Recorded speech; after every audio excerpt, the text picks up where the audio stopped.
বিজয় দিবসের সারাটা দিন আমি অনেক অসুস্থ ছিলাম, এতই অসুস্থ যে কিছু রান্নাও করতে পারিনি।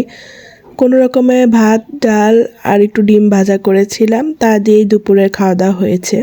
বিকেলের দিকে একটু বাইরে যাই ডাক্তার দেখাতে, আর তারপরে একটু ভালো লাগে, সুস্থ লাগে। তারপর বাসায় এসে ভাবলাম যে সবার জন্য কিছু করা যাক। আজকে আমি লুচি আর আলুর দম বানাবো, তার জন্য আলু সিদ্ধ দিয়ে দিছি প্রথমে, আর তার সাথে একটু চা বানিয়ে নিলাম। সন্ধ্যাবেলা একটু চা খেলে ফ্রেশ লাগবে, যেহেতু বাইরে থেকে এসেছি আর সারাদিন আমি অসুস্থ ছিলাম। একটু মশলা চাই বানিয়ে নিলাম, আর চায়ের সাথে আমি মধু অ্যাড করছি। মধু তো ঠান্ডার জন্য খুবই উপকারী, আর আমাদের দুজনেরই ঠান্ডার সমস্যা আছে। তো যাই হোক, চাটা খেয়ে এবার চলে আসলাম বাকি কাজে।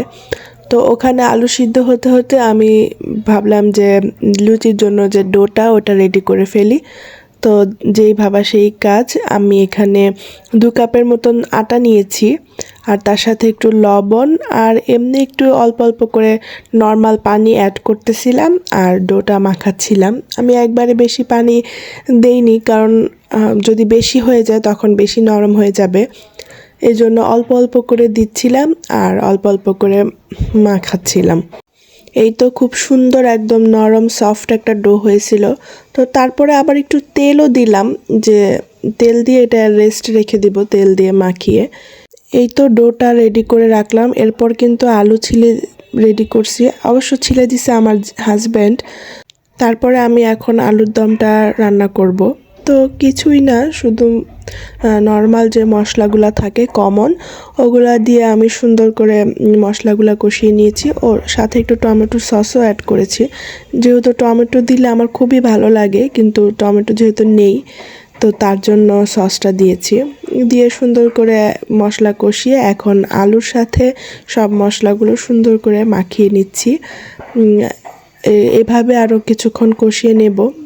ওইদিকে ওটা হতে হতে আমি এদিকে আবার চলে আসছিলাম লুচির যে আটাটা ওটাকে একটু প্রসেস করতে।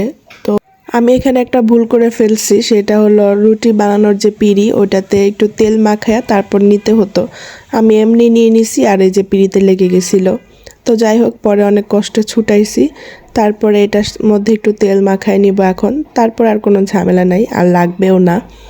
তো এইটাকে আমি এখন ফার্স্টে সুন্দর করে ছোট ছোট লেচি কেটে নেব। যে লুচিগুলো তো ছোট ছোট হবে, তো তার জন্য আটার থেকেও ছোট ছোট লেচি কেটে নিচ্ছিলাম। হাত দিয়ে কাটতে গিয়ে দেখলাম যে হাতে লেগে যায়। তারপর একটা ছুরি নিলাম, যে ছুরি দিয়ে তাড়াতাড়ি হয় কি না। তো দেখলাম যে না, ভালোই, ছুরি দিয়ে কাটা যায় আর বেশ তাড়াতাড়ি হয়। তারপর ছুরি দিয়েই সবগুলা কাটলাম।